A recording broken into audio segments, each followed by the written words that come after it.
Bihar voting से पहले पप्पू यादव को नोट बांटना पड़ा महंगा।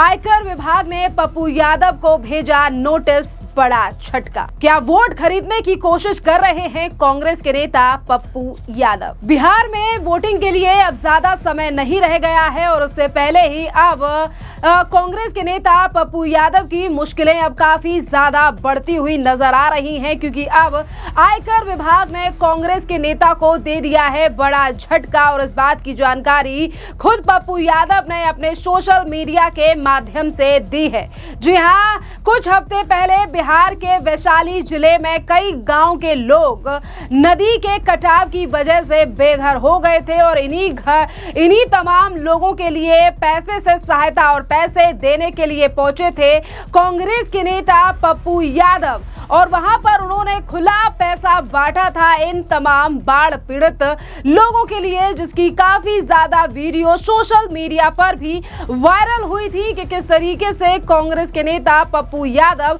खुले में चुनाव से पहले पैसा बांट रहे हैं। और अब उस पूरे मामले को लेकर जहां एक तरफ कांग्रेस के नेता का कहना है कि वो हमने आर्थिक मदद की थी, पर अब इनकम टैक्स डिपार्टमेंट ने तमाम सवाल पूछ लिए हैं पप्पू यादव से। बिहार के वैशाली में बाढ़ पीड़ितों को पैसा बांटना पप्पू यादव को अब काफी ज्यादा महंगा पड़ता नजर आ रहा है, क्योंकि अभी तक इनकम टैक्स डिपार्टमेंट ने नोटिस थमाया है पप्पू यादव को। और इसी के साथ साथ सवाल पूछे गए हैं कि ये जो 3 से 4 हजार रुपए हर व्यक्ति को दिए गए थे पप्पू यादव के द्वारा, आखिरकार इसका सोर्स क्या था?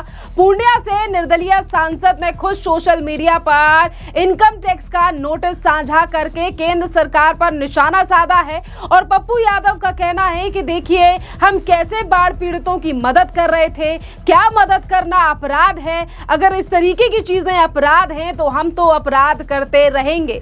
पर यहाँ पर सवाल ये भी खड़ा होता है कि बिहार में कई जगहों पर इस तरीके से बाढ़ आई और लोगों की जान गई, फिर आखिरकार चुनाव से पहले ही क्यों पप्पू यादव वहां पर मदद करने के लिए और इस तरीके से खुला पैसा बांटने के लिए पहुंचे? क्योंकि जिस तरीके से पप्पू यादव की ये वीडियो सोशल मीडिया पर वायरल हुई थी, तब भी काफी ज्यादा सवाल लोगों के द्वारा उठाए गए थे कि कहीं ना कहीं ये वोटर्स को रिझाने की कोशिश की जा रही है और कहीं ना कहीं वोट खरीदने की कोशिश की जा रही है, क्योंकि पप्पू यादव की इन तमाम वीडियोस को शेयर कर इसी तरीके से सवाल पूछे गए थे पप्पू यादव और उनके तमाम समर्थकों से। इसी के साथ देखिए, पप्पू यादव ने शनिवार 25 अक्टूबर की सुबह आज सवेरे एक्स पर लिखते हुए, यानी कि एक तरफ उन्होंने इनकम टैक्स द्वारा जो नोटिस भेजा गया है उसे पोस्ट किया है और उस पर लिखा है, मुझे इनकम टैक्स का नोटिस मिला है, बाढ़ पीड़ितों की मदद के लिए बांटने को अपराध बताया गया है, ये अपराध है तो मैं हर वंचित पीड़ित की सहायता का अपराध करता रहूंगा। और इसी के साथ साथ आपके लिए बता दें कि जिस तरीके से अब पप्पू यादव की मुश्किलें खड़ी हो रही हैं, इसी के साथ ये लग रहा है कि अगर इनकम टैक्स डिपार्टमेंट के द्वारा अभी सिर्फ नोटिस थमाया गया है, अगर आगे चलकर और भी कार्रवाई इस पूरे मामले पर होती है और शायद जवाब ना दे पाए पप्पू यादव, तो क्या पता गिरफ्तारी भी हो जाए, क्योंकि चुनाव के टाइम पर कई इस तरीके की चीजें और इस तरीके के हालातों पर नजर बनाए रखती हैं एजेंसियां। और इसी के साथ साथ हम आपके लिए बता दें कि कुछ हफ्ते पहले बिहार के वैशाली जिले के कई गांव के लोग नदी के पानी के कटाव की वजह से बेघर हो गए थे। पप्पू यादव इन्हीं गांव में मदद करने के लिए पहुंचे थे और हर परिवार को उन्होंने खुला पैसा बांटा था।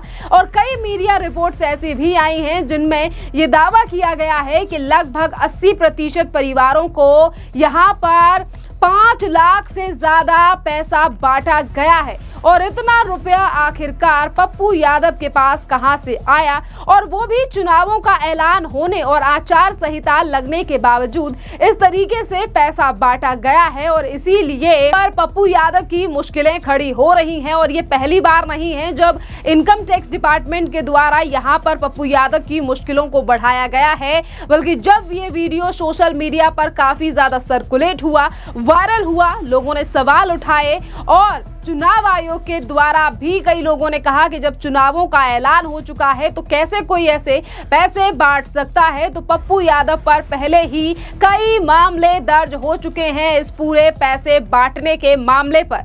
इसी के साथ चुनावों का ऐलान हो जाने के बाद राज्य में आचार संहिता लागू हो जाती है और ऐसे में कोई नेता या जनप्रतिनिधि सार्वजनिक रूप से कैश या किसी भी प्रकार की आर्थिक मदद किसी को नहीं दे सकता है और ऐसा करना वोटर्स को प्रभावित करने का प्रयास माना जाता है। और इसी के मद्देनजर अब पप्पू यादव को इनकम टैक्स का नोटिस मिला है जिसका जवाब उन्हें देना पड़ेगा, क्योंकि कहीं ना कहीं यहाँ पर ये लगातार सवाल उठ रहा है कि जो कांग्रेस को लग रहा है कि अब बिहार में भी उनकी विसात होती जा रही है, इसीलिए यहाँ पर वोटर्स को रिझाने की कोशिश की जा रही है। क्योंकि बीजेपी का ये दावा है कि फिर एक बार एनडीए रिपीट करेगी बिहार में, क्योंकि हमने जो काम किया है वो किसी ने करके नहीं दिखाया है। तो वहीं दूसरी तरफ जो इंडी गठबंधन है वो लगातार ये कोशिश कर रहा है कि हमें कैसे न कैसे कर इस बार गद्दी पर आना है। और इसीलिए क्या पप्पू यादव और तमाम जो राजनेता हैं वो इस तरीके से पैसे बांटकर वोट खरीदने की कोशिश तो नहीं कर रहे हैं। इसी के साथ साथ अगर हम पप्पू यादव की बात करें तो आज सवेरे ही उन्होंने मीडिया से इंटरेक्ट किया और जिस समय पर उन्होंने नोटिस के बारे में तो उन्हें शायद उस समय पर जानकारी नहीं थी, पर इसी के साथ साथ उन्होंने प्रधानमंत्री नरेंद्र मोदी को लेकर काफी ज्यादा सवाल उठाए और इसी के साथ साथ राहुल गांधी की भी कई तारीफें की। जरा सुनिए पप्पू यादव का ये बयान। राजीव गांधी जी ने प्रधानमंत्री के समय नरेंद्र मोदी कहाँ थे? उन्होंने अमेरिका से लड़के कंप्यूटर और सॉफ्टवेयर को दुनिया का सबसे मजबूत सॉफ्टवेयर लाया। राजीव गांधी विद्युत परियोजना, राजीव गांव कौन ले गए? दूसरी तरफ वो कह रहे हैं कि रील्स तो हमारे बच्चे बना रहे हैं पूरी दुनिया में, इसमें बीजेपी और सरकार की तो कोई भूमिका नहीं है और रील्स का पैसा अमेरिका से आ रहा है, इसमें भारत की कोई भूमिका नहीं है। तो ये कितना झूठ बोलेंगे, जुमलेबाजी करेंगे, ये तो मुझे समझ में नहीं आता। सारी देन कांग्रेस, राजीव गांधी, मनमोहन सिंह, इंदिरा गांधी, तो जब इस देश में कंप्यूटर से सॉफ्टवेयर से लेकर बिजली तक राजीव जी की देन है, तो मेरे अंगने में तुम्हारा क्या काम है? ये कांग्रेस को ही ना दुनिया देख रही है।